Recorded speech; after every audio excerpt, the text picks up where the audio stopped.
नमस्कार दोस्तों, जय श्री कृष्ण। आज हम आपके लिए एक नई कहानी लेके आए हैं। लेकिन आपने हमारे चैनल को सब्सक्राइब ना किया हो तो प्लीज़ सब्सक्राइब कर दीजिएगा, कमेंट कर दीजिएगा और लाइक कर दीजिएगा। और कमेंट करके हमें ज़रूर बताइएगा कि आपको हमारी कहानी कैसी लगी। ये कहानी है भूदेवी और भगवान वराह की। भूदेवी को जब हिरण्याक्ष लेके गया रसातल में, तब भगवान वराह ने अवतार लिया भूदेवी की रक्षा करने के लिए। जब वो भूदेवी की रक्षा करके लाए तो भूदेवी ने उनसे कहा कि आप हमसे विवाह कर लीजिए प्रभु। तो भगवान ने कहा कि इस टाइम मुझे बहुत क्रोध है और अभी मैं आपसे विवाह नहीं कर सकता। जब उन्होंने ये बात कही तो भगवान को भूदेवी ने कहा कि प्रभु आप चले जाएंगे तो मुझे पता नहीं कि युगों बीत जाते हैं, तब आप कभी दर्शन देते हैं, आप कब दर्शन देंगे, कब मुझसे मिलेंगे, मुझे कुछ इसका पता नहीं, इसलिए मैं आपसे अभी ही विवाह करने की जिद करती हूँ। जब भगवान ने भूदेवी से विवाह कर लिया, विवाह करने के बाद भूदेवी के एक पुत्र हुआ जिसका नाम भौमासुर था।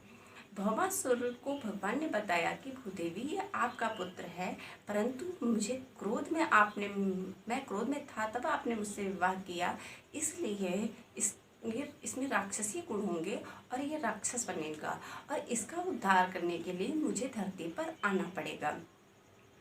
तब भगवान ने ये बात कही तो भूदेवी ने प्रार्थना की, हे प्रभु जब आप इसका उद्धार करेगा तो एक बार मुझसे पूछ लीजिएगा। मैं जब कहूँ कि हाँ प्रभु इसका उद्धार करो तब आप इसका उद्धार कीजिएगा। इसके बाद प्रभु अपने धाम चले गए।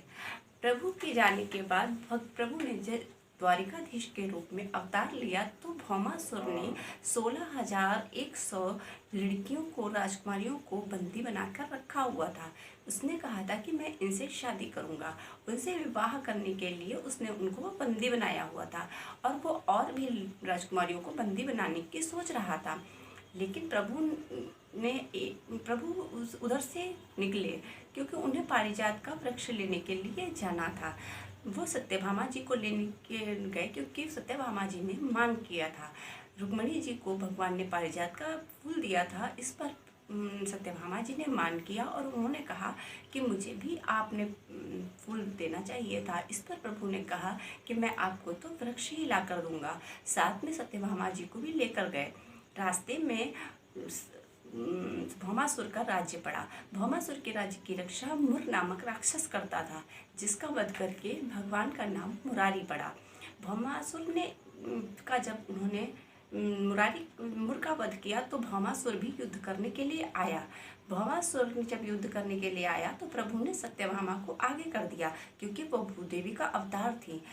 तो उन्होंने जब आगे कर दिया पृथ्वी देवी को तो उन्होंने कहा, प्रभु ये तो मुझे बहुत परेशान कर रहा है और मुझे बार बार मार रहा है, आप इसका उद्धार कीजिए। इतना सुनते ही भगवान ने भौमासुर का उद्धार कर दिया। भौमासुर का उद्धार होते ही 16,100 राजकुमारियाँ जो थी वो प्रभु से याचना करने लगी कि प्रभु अब मैं कहाँ जाऊँ, आपने तो मुझे यहाँ से बचा लिया लेकिन मैं जाऊँ तो कहाँ जाऊँ। इस पर प्रभु ने कहा कि मैं आप सबको अपने अपने राज्य में भेज रहा हूँ। उन्होंने कहा कि हमारे राज्य में हमें कोई स्वीकार नहीं करेगा। बहुत ही बचपन में हमें ये राक्षस उठा लाया था और उसके बाद से हम यहीं रह रही हैं। अब हमारी पवित्रता पर कौन विश्वास करेगा। इस बात को सुनकर प्रभु ने कहा तो क्या करें। तो इस बात पर सत्यभामा ने भी हामी भरी कि हाँ प्रभु आप इन्हें स्वीकार कर लीजिए।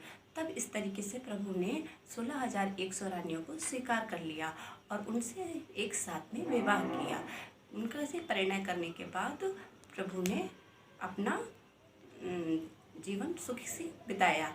कहानी पूरी हुई। और अगर आपने हमारे चैनल को सब्सक्राइब ना किया हो तो सब्सक्राइब कर दीजिएगा, लाइक कर दीजिएगा और कमेंट करके हमें बताइएगा कि आपको हमारी कहानी कैसी लगी। नमस्कार।